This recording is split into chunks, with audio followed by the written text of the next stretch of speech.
matin, je vais parler d'une chose que j'ai jamais parlé auparavant par rapport aux ovnis. Est-ce qu'ils existent vraiment? Et s'ils existent, que sont-ils? Plus important encore, qui pourrait-il être? Pendant des décennies, les signalements d'objets non identifiés dans le ciel étaient souvent rejetés, tournés en dérision ou rapidement oubliés. Pourtant, ces observations ne semblent jamais cesser. En fait, ces dernières années, elles se sont multipliées à tel point que les gouvernements ne peuvent simplement plus les ignorer. Tellement qu'en 2022, le gouvernement des États-Unis a créé un nouveau bureau au sein du département de la Défense, appelé All Domain Anomaly Resolution Office, AARO, le bureau de résolution des anomalies dans tous les domaines. Mission est claire de recueillir, d'analyser, d'enquêter sur des signalements de phénomènes inexpliqués. Quand on considère ces signalements comme la preuve d'une technologie avancée, de phénomènes naturels ou toute autre chose, un fait demeure indéniable. La puissance militaire la plus importante au monde juge désormais ce sujet suffisamment sérieux pour y consacrer un bureau de la défense entièrement. C'est dire à quel point la question des ovnis est prise au sérieux aujourd'hui. Pour vous donner une idée de la fréquence des signalements, on dit que le National UFO Reporting Center, le Centre national de signalement des ovnis, une organisation civile qui recueille des témoignages depuis des décennies, a enregistré plus que 1355 observations rien que durant les 6 premiers mois de 2026. Ça représente environ 225 signalements par mois, que ça vienne des citoyens ordinaires, de pilotes civils, de militaires, de policiers et de témoins du monde entier. Et pourtant, ce qui est mystérieux, malgré des vidéos, les photographies, des relevés radars et des témoignages de milliers de personnes, une question importante demeure. Possédons-nous une preuve irréfutable de l'existence des visiteurs extraterrestres? La réponse est non. Malgré des milliers de signalements et les récentes déclassifications gouvernementales, aucune agence d'État, institution scientifique ou enquête militaire n'a apporté la preuve concluante que l'un de ces phénomènes relève d'une super technologie extraterrestre ou de visiteurs venus d'un autre monde. Mais cela nous amène une question plus intrigante. Si ce ne sont pas des extraterrestres, alors que ou qui pourraient-ils être? Qu'est-ce qui se passe réellement? Qui ou quoi pourrait bien jouer à ce jeu de cache-cache cosmique avec l'humanité? Et, point le plus important pour nous, que dit la Bible à ce sujet? La Bible nous présente 3 catégories d'êtres intelligents dans l'univers. Dieu lui-même, l'humanité et les anges. Alors, on va les regarder un par un. Ces phénomènes pourraient-ils provenir de Dieu? Ben non, parce que Dieu ne parle pas en secret. Dieu ne cherche pas à créer la confusion avec des jeux mystérieux pour laisser l'humanité dans l'incertitude. Dieu a déclaré lui-même « Je n'ai pas parlé en secret dans un lieu ténébreux de la terre » Ésaïe 45, 19. Et même lorsque le Seigneur a été arrêté au jardin de Gethsémani, il a dit « J'ai prié, j'ai parlé ouvertement au monde et je n'ai rien dit en secret. » Jean 18, 20. Dieu ne se cache pas dans l'ombre qui apparaissant brièvement pour aussitôt disparaître dans le mystère et la spéculation. Donc, si ces phénomènes sont réels, ils ne reflètent pas la nature même de Dieu. Donc, pourrait-il provenir de l'humanité? Peut-être l'homme finira-t-il un jour par posséder une telle technologie. Certaines observations pourraient effectivement s'avérer être des inventions humaines ou des projets militaires.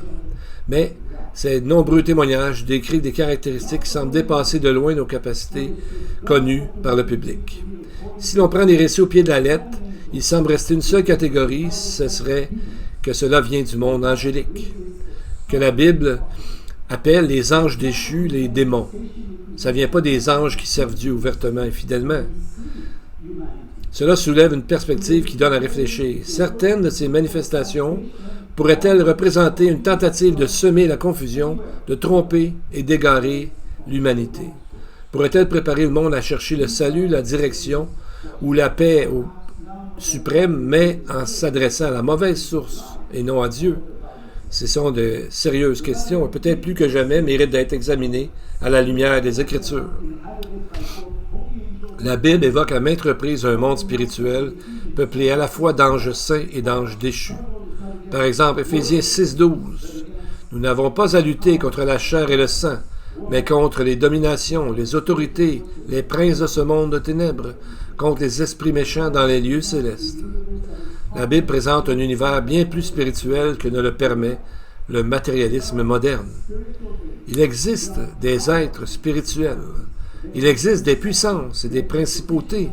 Il existe la tromperie. Il existe l'opposition et le combat.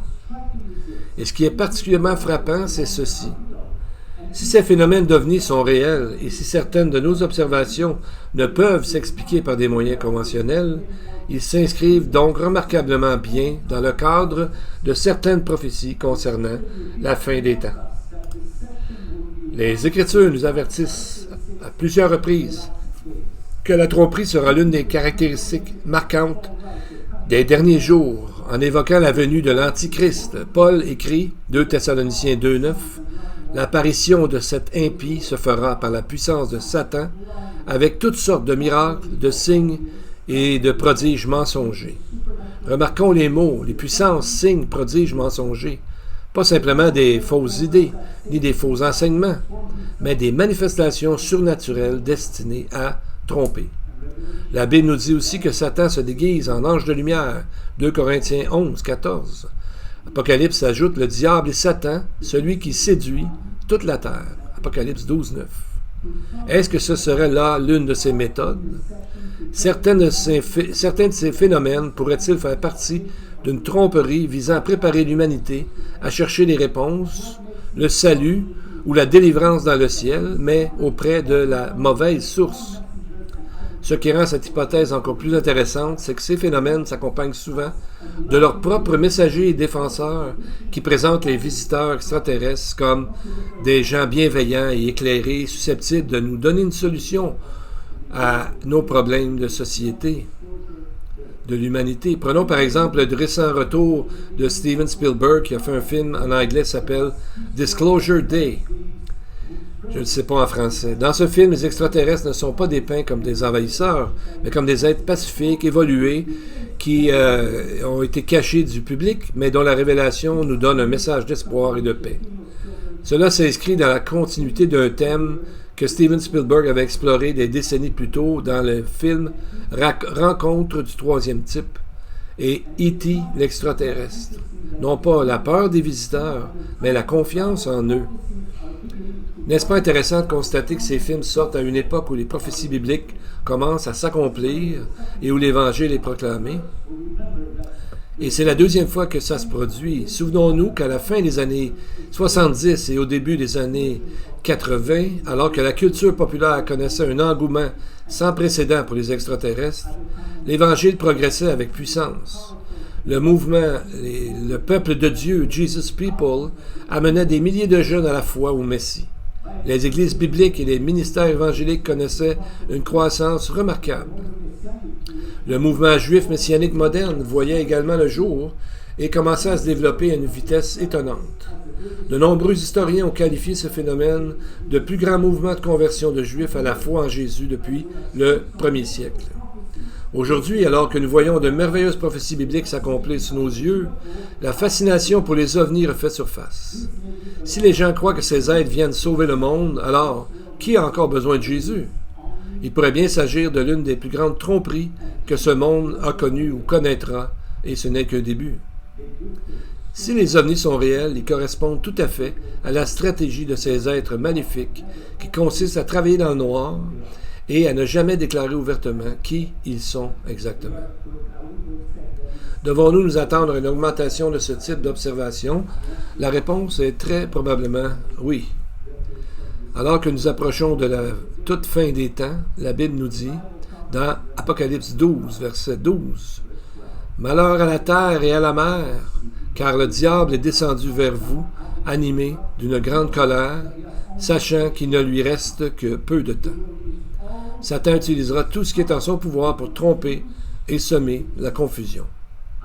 Quant à nous, ne nous laissons pas impressionner par ces choses, mais restons proches de la vérité éternelle de Dieu que l'on trouve dans les Écritures et qui nous montre ces choses, qui nous révèle ces choses.